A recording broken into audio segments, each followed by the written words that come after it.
Ahead and get started. Hello, everyone, and thank you so much for joining us today.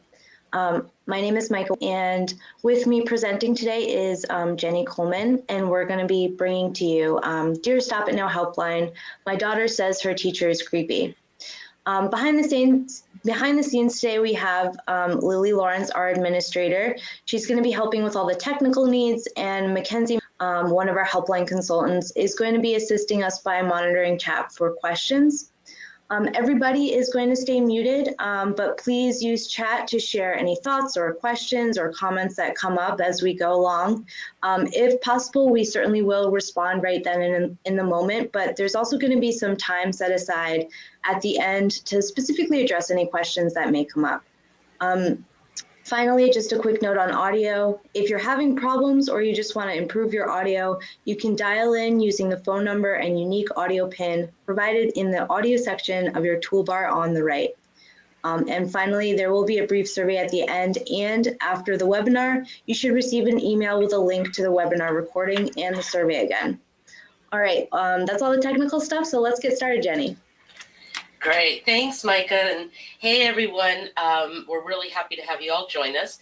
Today's webinar we're really speaking to parents and to those that help support parents and those on the front lines, and maybe those who are just starting off in the field who may find themselves in the early stages of wondering about another professional adult's parent behaviors.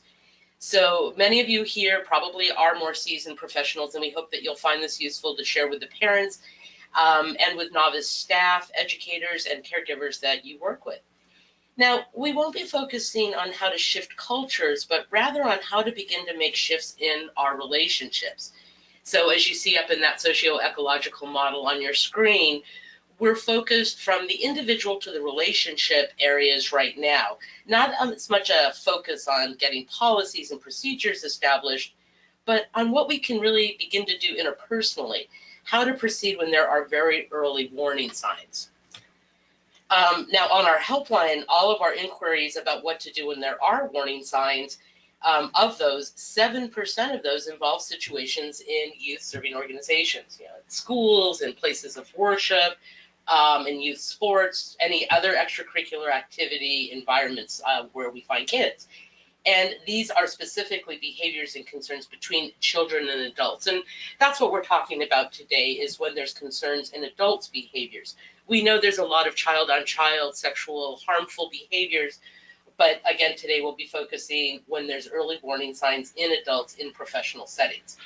We want to help folks recognize early opportunities to ask questions, strengthen boundaries, and respond to concerns. Now, we're also not necessarily focusing on helpline inquiries where the concern is beyond wondering if there's a problem, where the warning signs are more like actual signs of sexual abuse. Instead, we want to focus on those really super gray, unknown areas, but where something seems off, like, when our guts and our instincts are saying, pay attention, and we're just wondering, what should we do next?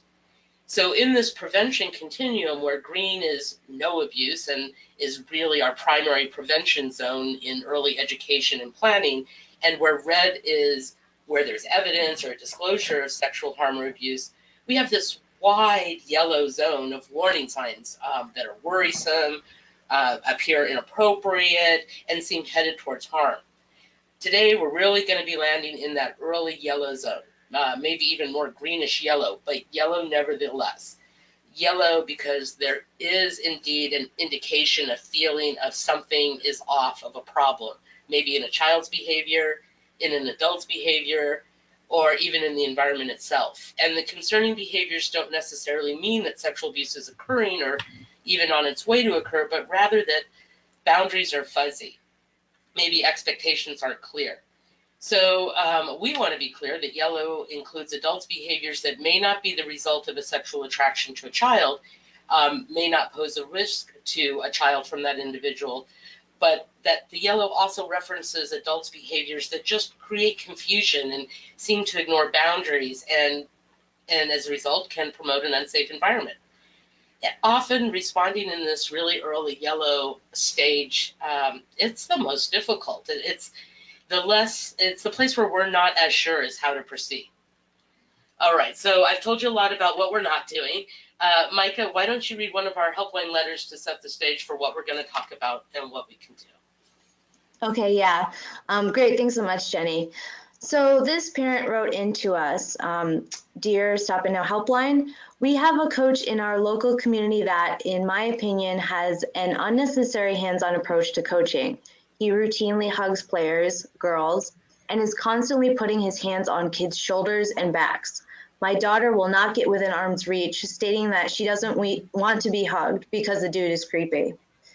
So yeah, this is a really good example of the type of inquiries that we're going to hope to talk about today. We're going to be looking at situations with these very early warning signs, as Jenny said, such as ignoring a child's limits about boundaries or even being overly touchy with a specific child or with just children in general, but not necessarily anything that's kind of going against established policies and procedures. Times when children may even be saying things like, yeah, we don't like her, or he's creepy, such as in the letter above. Something just doesn't feel right, and other people, including the children, really may be, picking up on this feeling. So we first just want to introduce you to the scope of sexual abuse in youth-serving environments. This is just a small sample of the statistics looking at sexual abuse in different institutions and organizations. So the first statistic references a 2013 study. It found that 7% of students reported having physical sexual contact from a teacher.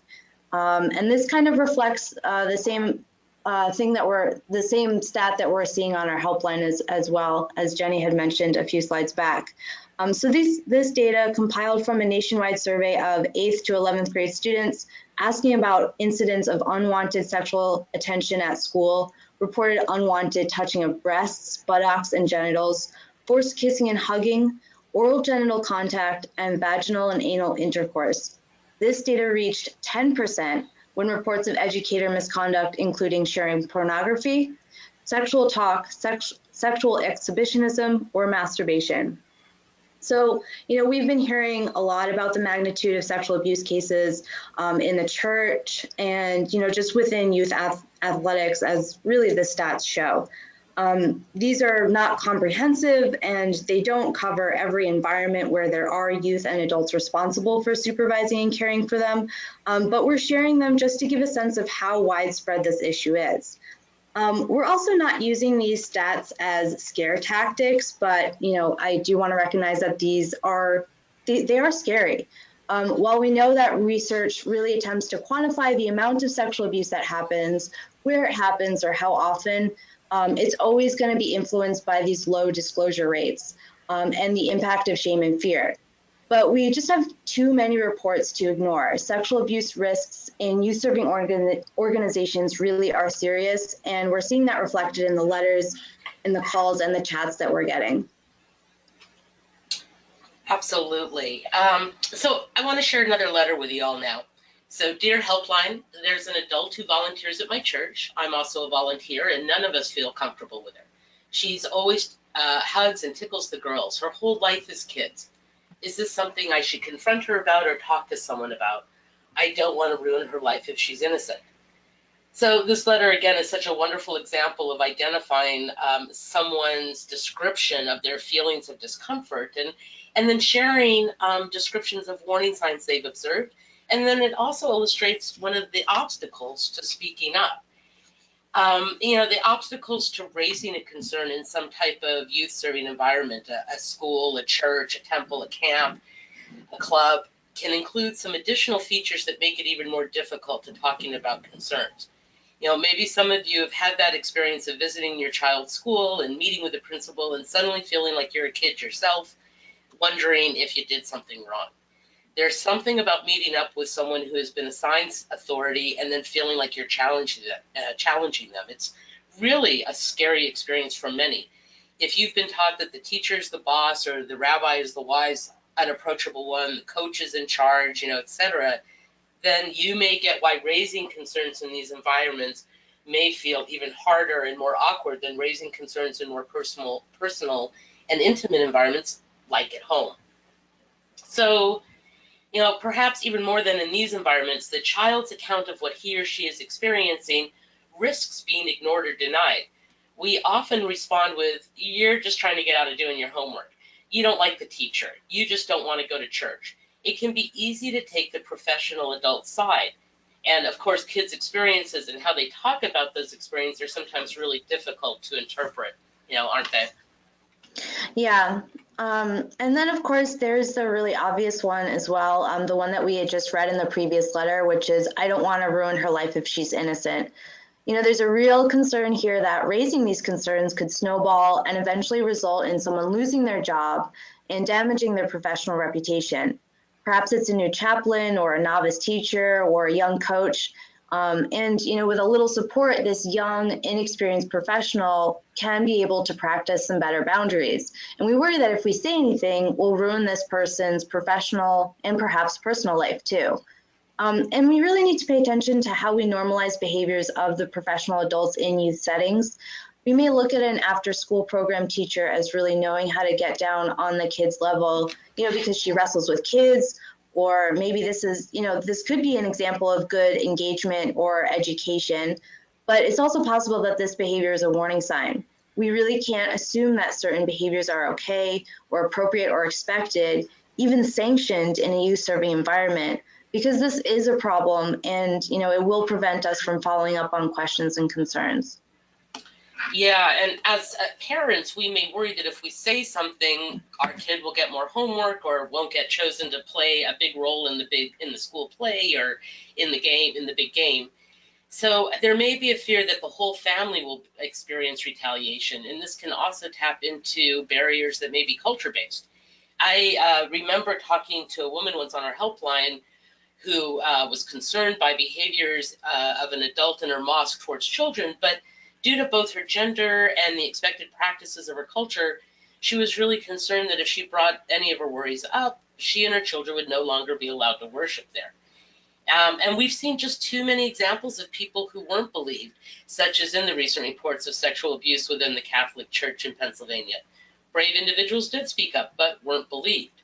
There was and still is just too much writing on individuals who report concerns or even abuse at the hands of a trusted adult. There's just too much focus on maintaining the cultural practices and beliefs, including worship and obedience to certain authority figures. Yeah, and finally, as Jenny talked about, just the plain discomfort and fear of dealing with the authorities. No one wants to confront the people in charge.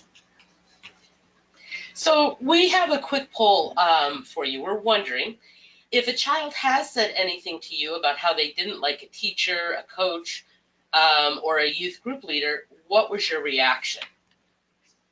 So please go ahead and vote now. Your choices: ignored, thinking it would pass; wondered what the child was trying to get out of it; offered suggestions to help the child get along better; asked for more information from the child; planned to talk to the adult. And we recognize all of you may not have had this situation and there's no other option here. If you do have another option, please feel free to chat that in. And otherwise, just watching the results come in. Yeah, so far it looks like most of you are saying that you wanted to know more information from the child. Yeah, absolutely. Okay, yep. We'll close this up. Yep.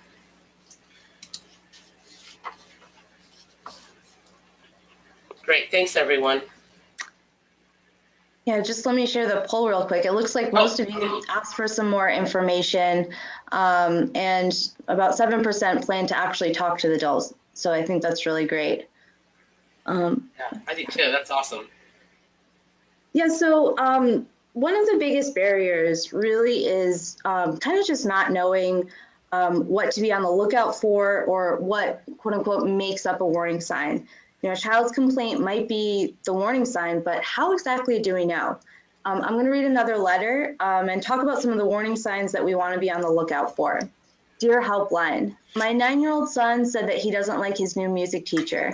He's asked my son to stay after class twice so he can catch up with what he needs to learn. My son told me this last time this man shared some strangely personal information with him about the status of his intimate relationship. He also says that he doesn't like how closely this music teacher stands to him whenever he talks to him. Should I be concerned, or is this normal? My son typically likes everyone, so I feel like his strong reaction to this guy really has me paying attention. Right. So, when exactly should a parent be concerned? How does someone know whether their kid just doesn't like this guy or if there's something more that really needs to be explored? And I bet none of you are going to be surprised when I say that every sign deserves to get followed up on. Even when we're really pretty darn sure that our child, our students, our youth group members are just trying to avoid something, we absolutely need to be open to what else may be going on. Whenever a child is saying that someone is creepy, or when a child is saying they don't like someone, that is when adults should probe deeper, ask more questions, be curious, see if the child can elaborate on these feelings they're having. Likewise, if a child is feeling uncomfortable around or has a fear of a certain person, we want to pay attention.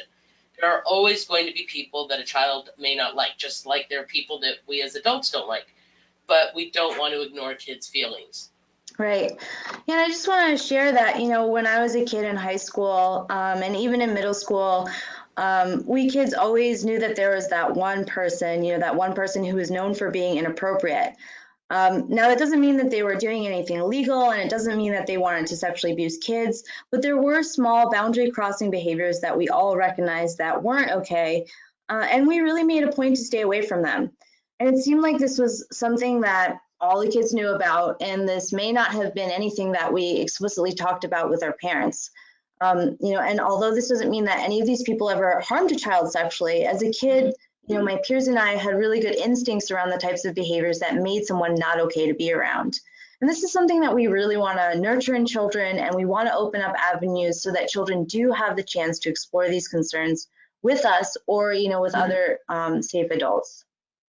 And also then, if a child no longer wants to go to basketball practice when they previously loved practice, our ears and eyes actually should really perk up, right? And if a child is spending more time in a certain activity, like the teacher's continually asking that child to stay after school to get extra help, especially when they're not offering this to other children in their class, we want to find out more. It's possible they're looking to improve this child's understanding of the material, but parents really need to stay involved. And finally, if a child seems to always be talking about a particular person, texting them, their name is coming up at dinner, and during every story they tell, we want to note this as well. It's the more subtle signs that we want to pay attention to. They don't mean that we have to assume anything, but it becomes more critical to dig a little deeper. Yeah, and so this is really where we may want to start involving other allies. This can mean other parents, other teachers, or just coworkers in what we're seeing. Regardless of what it is we are noticing, whether it's just a funny feeling we're having or we're seeing a pattern of warning signs, involving allies can be a really important step. This can help us gather our thoughts and talk over what we're seeing with someone else. First, think if there's anyone else who's noticing what you are. If there are, this can be a good time for you to share some of our tip sheets on recognizing warning signs with them. And depending on what you're seeing, you may either want to let them know what you're specifically seeing in this particular person, or as we sometimes talk about on our helpline, you can talk more generally, kind of talking about how all the recent media attention about child sexual abuse has really gotten you to thinking about how to protect the kids you care about, and how that involves being able to recognize warning signs. Yeah, absolutely. And, this can also be another way to give your child a circle of support, even when you're not able to be around them. Like, for example, when your child's soccer game is on a Wednesday night and there's just no way you can make it. So if you've talked to another parent and asked them to keep an eye out for your child and what happens between the coach and your child, then you'll be able to have eyes on the situation even when you're not there, and vice versa for the other parent's child.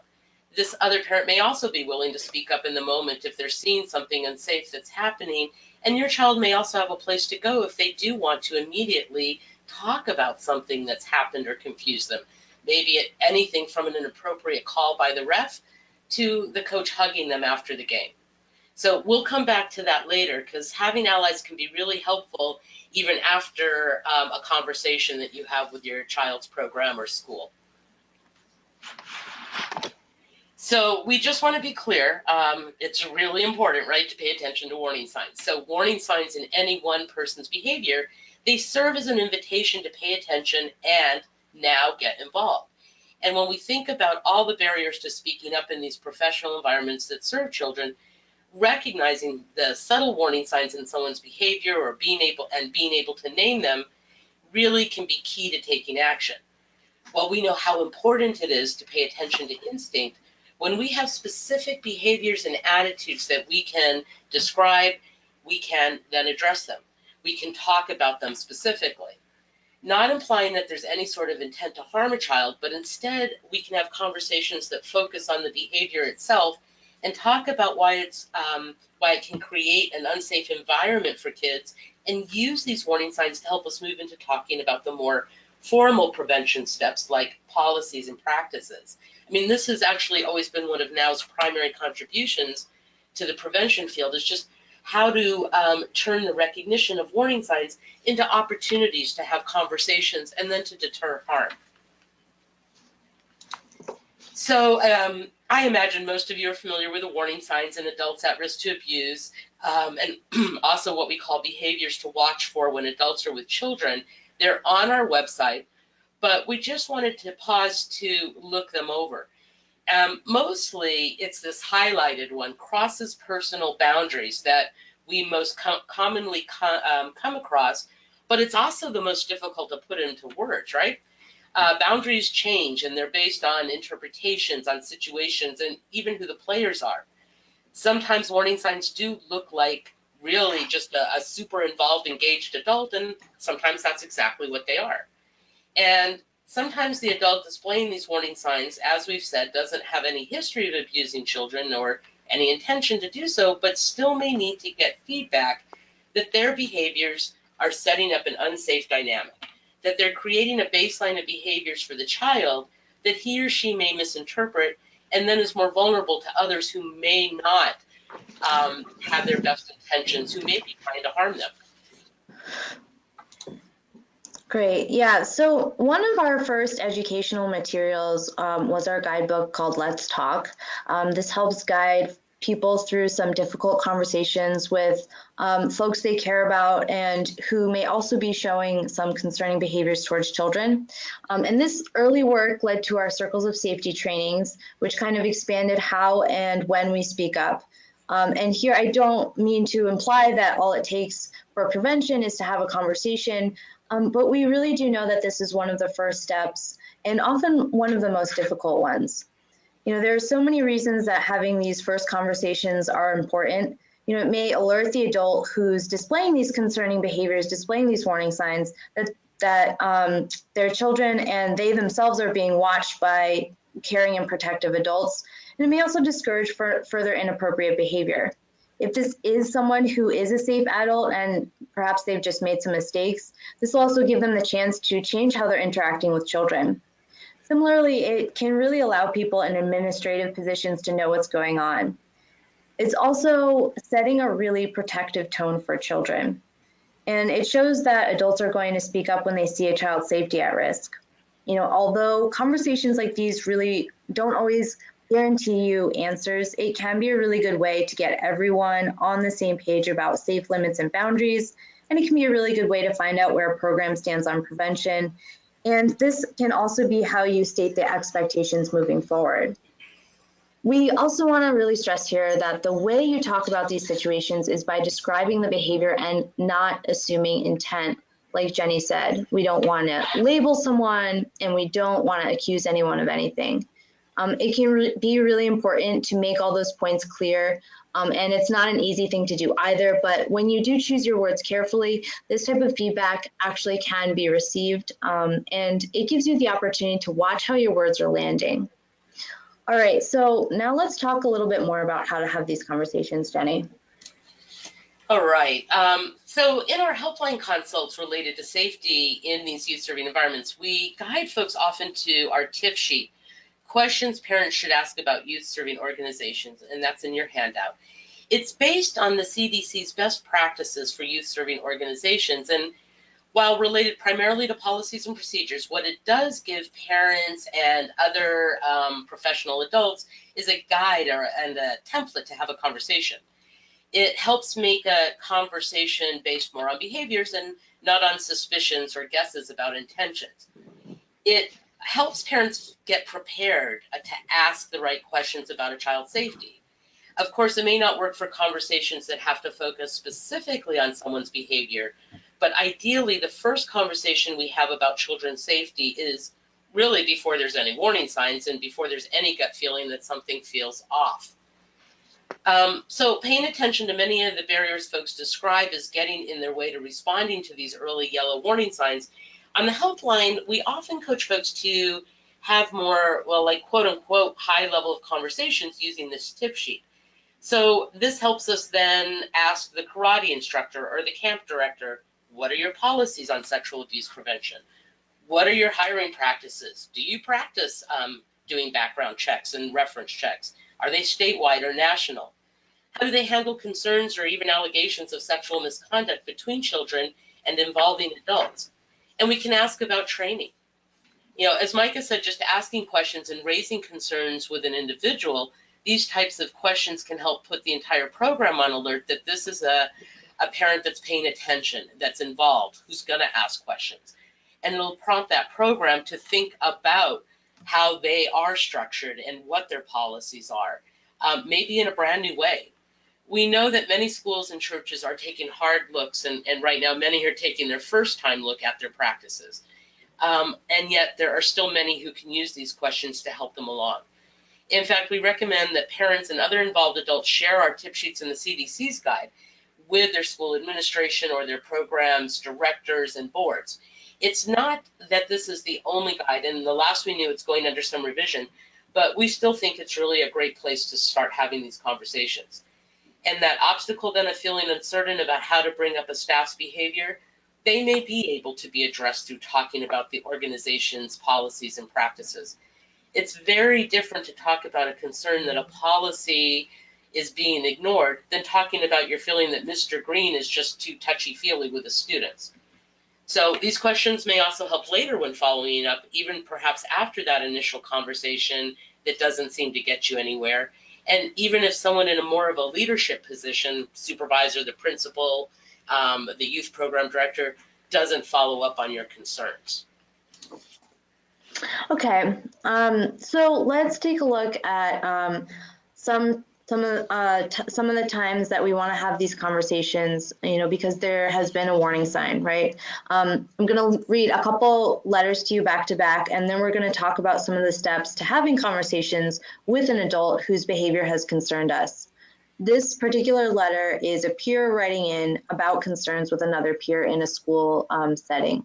So, dear Helpline, I'm a school aide for children with disabilities. Another staff person in my room is overly touchy with the children and sometimes lets kids break minor classroom rules, such as eating in the classroom, and then tells the child not to tell anyone. What should I be doing to protect the children in her class? Okay, and so this is our next letter, this time from a parent. I recently discovered that my daughter has been receiving messages from her softball coach, a married 30-something man. My daughter states that he's messaged 3 separate times, mostly just asking if she has been practicing, but these seem strange to me. All right, so let's start with preparing for a conversation you just wish you didn't have to have, right? Whenever possible, preparing in advance for these conversations can really help ease the nerves and make it easier. Of course, the most important thing, don't have these conversations around children. Certainly, maybe later in a process, there could be a good reason to have an older child, a teenager, have a choice about how or what they want to say. But in these early prevention-based conversations that are responding to early warning signs, it's best to speak adult to adult privately. And also, if you can, do some homework. This is when it can be really helpful knowing what the program's procedures and policies are. So if a school, if a school does have the policy of children should not be held on a staff's lap, you're better able to talk about that behavior, the policy violation, and not say, it creeps me out the way you hold little Timmy. So as you talk, be as specific as you can. describe the behaviors accurately, and certainly use examples. And as Micah talked about, you can always pull in your allies. And finally, or not finally, but certainly document the conversation, the date, the time, who was there, what was said. And it's always a helpful idea to follow up then with a thank you note for the conversation. And you can outline what was said and agreed upon. And then if appropriate, CC them, CC up the chain of command. And so how do you set up this conversation, right? So here's a model that we share in our circles trainings. First, we set the tone and the responsibility, a sense of accountability together. We acknowledge that children's safety is important, that we share that we both care about children, that we both care about our jobs, and that we share responsibility and care for the well-being of these kids. Always good to be honest and genuine. It's fine to let folks know that you're nervous about having a conversation, or that you don't want to insult them, that you're worried about how it will go, but that it's really important to you to have this conversation. And then we describe the behavior. We try to be as detailed as we can, and we identify what it is that we want, and then we set what we expect next. What are the boundaries that we expect to be adhered to? Micah's going to share now some specific language to help identify this, to help us demonstrate this. So yeah, here's some sample language. So like Jenny said, first we want to set the tone. So we might say something like, I know that we both want the best for the kids in our care, or something like, I know that making sure that these children are safe in your classroom is important to you. You really want to try and get everyone on the same page. Talk about the vested interest that you both may have in children or just in safety in general. Next, we want to be honest and genuine. So we might say something like, I'm worried about bringing this up, and this is really difficult for me, but I care about children's safety. Or I don't want to hurt your feelings, but I have something important I want to talk to you about. Here, we want you to be real. You don't have to pretend that this isn't making you anxious when it actually really is. And then you want to describe the behavior. So something like, I saw you hug Winona and then rub her shoulders during the game yesterday. John told me that you talked to him about the fight you had with your girlfriend Thursday when you had him stay after class. So next, if it's peer-to-peer or even supervisor to peer, we would address the policy. Or if it's a parent to a staff member of a youth serving organization, we would speak about the expectations we have and safety planning steps. So we might say something like, children need all adults in their lives to respect consistent, healthy boundaries with them. Or it's not appropriate for you to share personal, intimate details of your life outside of the classroom. And finally, we want to set the boundaries. I want you to follow the policy and only touch children on their shoulder or back after you've gotten their approval. I don't want you to share any information about your personal life with the children in your class. We really want to state what we want moving forward. Okay, so now we're actually going to role play a whole conversation for you guys. Right. All right, you guys. This is kind of something new that Mike and I are trying, so we're a little nervous, so be gentle. We're going to take the last two letters that we had read to you, and we're going to turn on our cameras, and we're going to role play them for you. We have scripts, and you're going to watch us read them, but we wanted to make sure they were as useful as possible and certainly decrease our nervousness a little bit. And these conversations are pretty simple. We recognize that. But we're still hopeful that they'll be useful to you if you do need to have a conversation, that maybe some of our examples will come in mind for you. Now, in our first situation, it's the letter above from a parent that Micah read earlier. Micah's going to play the concerned parent, and I'll be the adult with the concerning behaviors. And we're going to just set the stage that Micah has already asked to talk to me.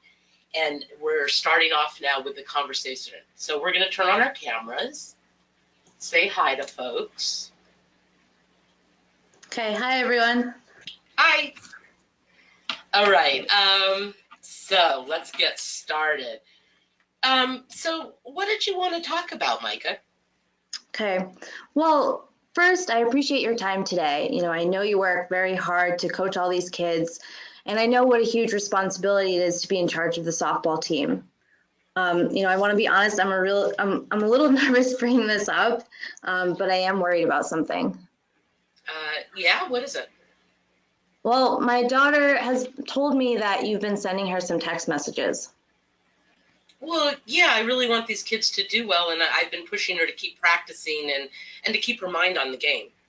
Yeah, well, I understand that, but it's not appropriate for you to text my daughter at night on her personal cell from your personal number.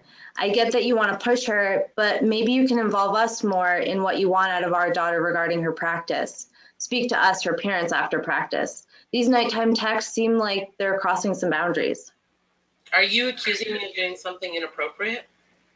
No, I'm not accusing you of doing anything inappropriate, but I do want to make sure that there are some clear boundaries between my daughter and all of her other teachers and all the other adults in her life. I'm also aware that many schools and sports organizations are now developing policies about texting between student athletes and adults. Do you happen to know if this program in particular has any policies like that? Well, I know that the school does forbid teachers from texting students, but we haven't talked about it yet in regards to the sports program. I get where you're going with this, and I'm actually thinking I should talk about other coaches and maybe even with the principal about this, and I won't text her anymore then. Okay, I'm so glad to hear that. I'll certainly be curious about how your conversation goes with the other coaches. And, I really thank you for taking this time to talk to me. Well, thank you for bringing it up. All right, you guys, thanks. That's our first role play, and we're going to go right into our second role play, and we'll have some time to debrief. But in the meantime, if you do have any feedback or questions, go ahead and chat those in, and we're going to try to respond to those the best that we can after our next role play. All right, and now in this role play, I'm playing the concerned peer, and Micah is the peer with the concerning behaviors, and I'm going to start off by requesting to speak with her. So, hey, Micah, I'm wondering if you have a minute. There's something important I want to check in with you about. Yeah, sure. What's up? Well, do you mind if we actually go into the teacher's lounge, grab a coffee, and we'll sit down and talk? Yeah, that sounds great. I have about 15 minutes now before the end of the next period. So, yeah, that'd be great. Great. All right, guys, we're in the coffee lounge now, the teacher's lounge. Sipping coffee. Yeah. Micah, thanks again for agreeing to meet with me. I've been wanting to check in with you about something. I know that you really care about the kids in the class. Yeah, I sure do. I love these kids. I know, I can tell. I mean, we both really want the best for them, and that includes keeping them safe. And this is hard because I'm kind of worried that I may offend you, but because I know you care so much, and I know that it's really important, so I really have to be honest with you. These kids, as you know, they really need help with clear boundaries for their own safety as well as for our own. And I've noticed a few things that concern me around some interactions you've had with some of our students. What do you mean? Are you saying that I've done something to hurt these kids? No, I'm not saying that at all. But there are, however, some incidents that have made me uncomfortable, and I wanted to share them with you. I saw you tell a couple of the kids not to tell anyone after you let them eat in the classroom the other day. And last Friday, I saw that you gave Monique a hug, and then you gave Roger a head massage. Yeah, I know that kids can't eat in the classroom, but they're both hungry, and I don't want to deny them food. That would just be mean. It's really harmless to break that rule. And what's wrong with touching the kids? I like them. Roger said he had a headache, and I was just letting Monique know that I care about her. Well, I understand that you think the rule about eating in the classroom is kind of stupid and isn't important, but these kids really need to see consistency from us. They look to us as role models, and we need to demonstrate what's right and what's wrong. And we're supposed to model behavior that's truthful and healthy, and we're supposed to follow the rules. And I get that eating a kid's snack isn't a big deal, but what really had me concerned was then asking them to keep a secret. I mean, we really want to be clear with kids that adults don't ask them to keep secrets. And regarding the hugs and massage, I mean, I get that your intention was to really show care for both kids, but we have policies here at school about how we touch the kids, and I'm worried that if kids receive special attention like this, it could set up some strange or potentially unsafe consequences. They may not know who's safe to hug and who's not, or other kids may wonder why they're getting hugs and massages. There's just all sorts of kind of mixed up messages that could come out of that behavior. Yeah, well, honestly, I think you're being a little paranoid, but I can see your point. I do think it's normal for kids to keep secrets, but maybe adults shouldn't be the ones telling them to keep one. And I do think I should be able to hug a child when I think they need it. Well, thanks. I'm glad you understand and even can see my point a bit. I get that you want to show the kids that they're cared for. So, what about if a kid needs a hug? You make sure that they ask for it, or you ask them if they want one, and always make sure that that hug is visible in front of the other adults in the classroom. I mean, ideally, I think it's pretty important to stay as hands off as possible, but I know that's not always real life. And I just think we want to be really mindful about modeling for these kids that consent should always be given, and that actually we even cover our own butts a bit by making sure that touch is never done privately, like out of the classroom. All right. Yeah, I get it. Although I still think you're being a little over the top, but I'll certainly try and remember this. Great, Micah. Thanks so much for having this conversation, and we can always talk further if you want. Thanks. All right, you guys, that's a wrap. We're going to turn off our cameras now, and thank you for lasting through our initiation with that process. And we'd like to... Yeah, let's debrief a little bit. These were pretty simplified, and we know that conversations are never quite this simple and straightforward, right? But hopefully you get the gist. And I would even have to say that, a lot of times conversations aren't going to go this well, right? We're really kind of setting up a situation where, these are received in the best possible manner. And part of that might even be from, being able to prepare first and pick exactly what you want to say. Certainly that would be helpful to kind of say these words out loud, see how it sounds coming out of your mouth, so you're not just saying it for the first time when you're with that person. Hopefully you noticed our respectful tone as well. In fact, we always really start these conversations with appreciation for just agreeing to meet and to talk. As you can see, it can be really helpful to put questions back to the adult, asking what they know about policies and procedures. It's also likely, as I said, that you may encounter some defensiveness. I know that often we want to read into that, thinking that maybe this means that this person is guilty of something, but we want to caution you guys, talking about boundaries is really sticky stuff. We all get a little nervous when we talk about this, and honestly, this day and age, it's completely natural for professionals to feel really nervous about accusations. And, while we want to be sensitive to that on the one hand, we still have to push through as well. So let's see if there are any questions. Well, I do see a great one from Megan about what if our child's organization has no real prevention policy? And,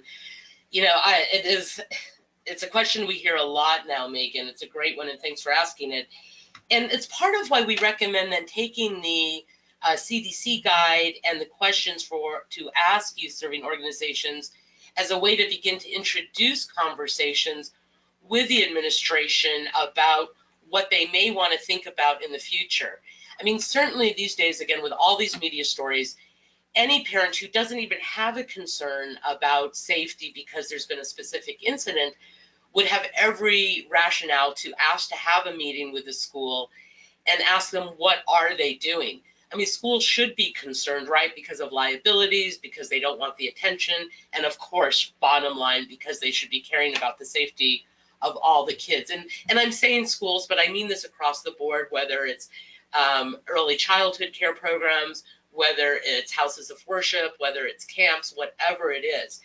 So it may be slow going. You can't expect a school to go from no policies and procedures to suddenly having this incredibly well choreographed document. But if you can begin to get them to ask questions, to do research, to start off with clarifying the rules that they do have, excuse me, and how they can make those rules known to everyone, how they reinforce those rules, how they continue training on those rules, that's some of the beginning. And just to hark back to some of what we said a little bit earlier, if there are no rules in there, it's likely that if you bring your concerns to some of the other parents, they might also be concerned about this too. So you might have some a greater pull by bringing in some other parents who are also worried about this. They may not have known that there are no policies in there. Yeah, and I see somebody recommended going to the PTO, and what a great place to find allies. In fact, you'll see later that's on our list of going up the chain of command, but absolutely checking in with other parents or other staff, other teachers, depending on what side of this issue you're on. Always great to have more than one voice. Cool. Yeah. Well, why don't we move on? But we still want to hear from you all. So we thought we'd give you just a few minutes to think about how would I respond in this situation. So we have this letter up above. An adult male helper in Sunday school picks up a 6-year-old in the hallway, gives her a raspberry on the cheek, and later that day she told her father that something bad had happened to her, and she didn't like it, and told him about this being razzed on the cheek. So he wrote us that his wife was going to speak to him, but wanted to know how to bring it up. So we're wondering first if folks could chat in, how would you open this conversation? How would you set the tone and the responsibility to set the stage for hopefully what will be a productive conversation?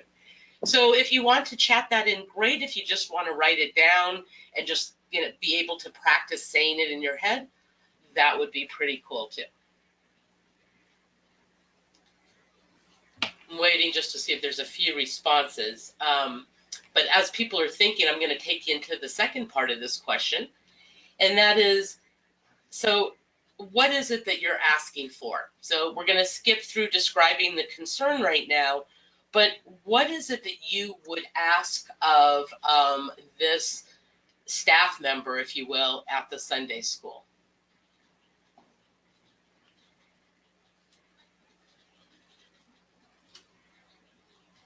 Maybe folks are thinking, Michael, what do you think? Yeah, maybe people are just thinking. I saw another question from Pat that says, how would you know whether to talk directly with the person or whether to go first to their supervisor? Oh, that's a really great question, right? Whenever possible, we do think people should try to talk directly. And again, if you can remember, we're talking about early yellow warning signs. So there's not this clear breach of policy. However, it's always fine, I think, to CC that principal or administrator, thanking the person for the conversation and what was talked about. Sometimes that really can be a judgment call. You may want to take into consideration your relationship with that teacher, that choir member, that coach. Take into consideration your relationship with the school, with the church, with the temple, the mosque, and see if that helps you make decisions about which next step and how serious you want that first step to be. Great. Yeah, and it looks like we got some answers in there. We got Lori saying that this parent should make sure that this Sunday school teacher is asking for consent before doing these things. Carrie said to recognize the boundary not to kiss kids. So yeah, I think that these are all some really good answers. Right, and I see one that just came in. I'm trying to teach my daughter appropriate boundaries with adults in her life, and she described an event that crossed a boundary with her. I think these are great, and I think you all are getting part of our model is that we can talk about behaviors, and we can also talk about this isn't just towards you, the teacher I'm talking to, the coach I'm talking to. This is my expectation for all of the adults in my child's life. Again, it kind of helps take that sting out of the conversation, and then hopefully, pushes it towards a more positive outcome. Yeah, absolutely. So why don't we go ahead and move on, and please still chat in suggestions, but let's get to our next slide. Maybe. There we go. Great. So sometimes that initial conversation won't hit the mark, right? Somebody may be very defensive. They may be angry. They're just really just in denial, whatever it is. But for whatever reason, the first conversation may need to be taken higher up. And sometimes even then, it feels like no one is taking the concern seriously or planning to follow up, like in this letter above. Dear Helpline, my coworker at an after-school program will let female 5- and 6-year-olds sit on his lap. He tickles them and does this thing where he yells boo in a student's ear, and then the child chases him, pushes him, and he'll push her back, and it goes back and forth like this for a while.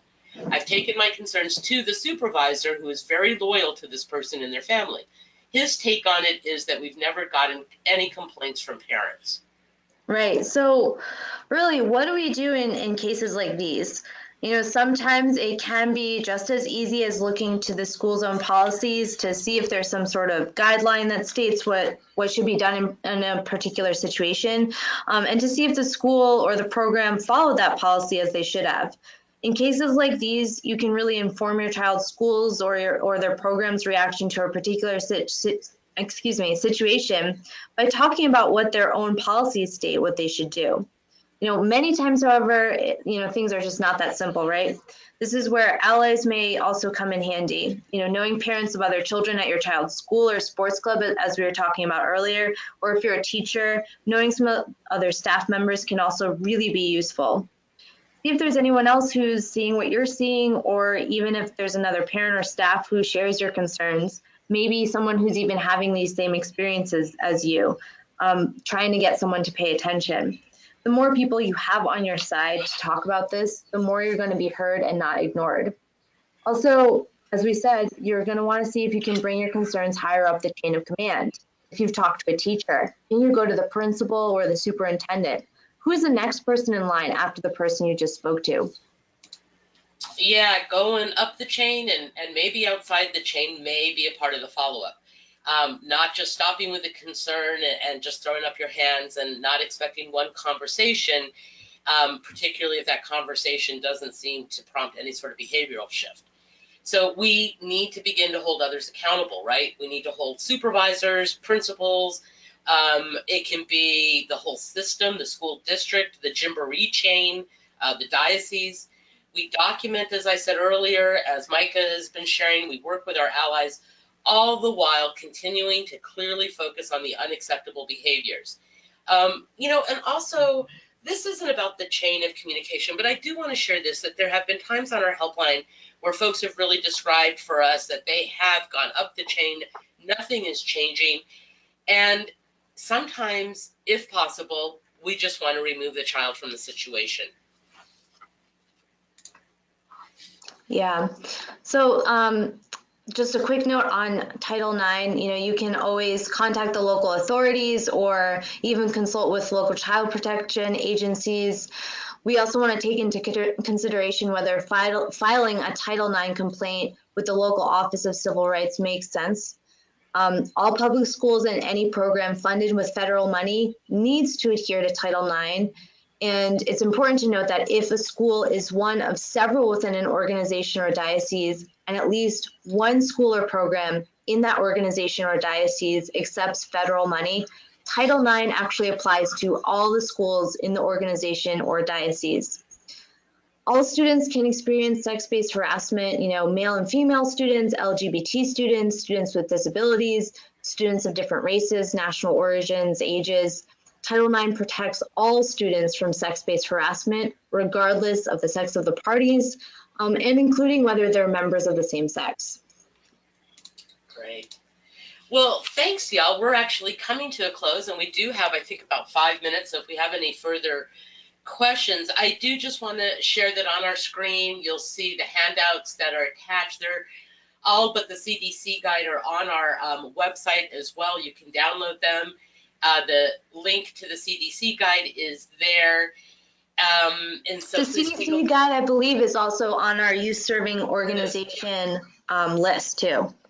Exactly. And we're going to take questions in 1 second, but we do want to remind folks that you'll get a link afterwards with a copy directing you to where there's a copy of this training today with the handouts and a link to the survey.